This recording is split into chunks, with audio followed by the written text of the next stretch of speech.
kiser kull rekord ta' kemm żaruh viżitaturi. Il-Palazz tal-Gran Mastru fil-Belt Valletta Moni Barti kull fejn tħares.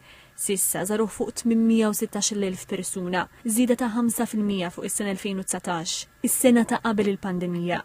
TVM News kellem mawħut mit-turisti li nsertaw kienu hemm u l-kull dieru japprezzaw il-ġmiel u l-istorja li fih. It's beautiful, yes. It was very beautiful, very interesting. The armory was particularly fantastic and the frescoes on the ceilings, just beautiful. Very interesting here.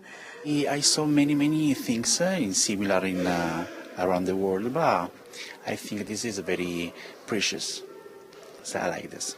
For here, we visit to Malta first time, and we love the history from Malta.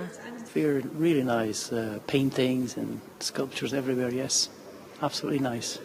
It's the history of Malta. It's very interesting for tourists. Iżda palazz bħal dan mhuwiex biss turisti. Fil-fatt, iċ-Chairman ta' Heritage Malta Mario Kutajar qal li bħalma żdied in-numru ta' turisti li żaruh, l-istess żdied tal-Maltin. Hawnhekk nixtieq nagħmilha ċara li maħniex qegħdin miftuħin biss għat-turisti.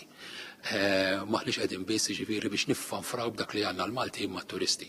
Il-mużewijiet u s-siti storiċi tagħna huma magħmulin għall-Maltin.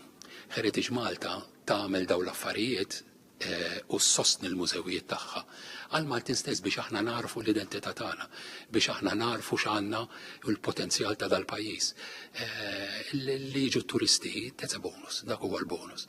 Żied jgħid li llum bl-għajnuna ta' Heritage Malta, il-mużewijiet qed jingħataw xejra aktar moderna u qed isiru aktar rilevanti għas-soċjetà tal-lum.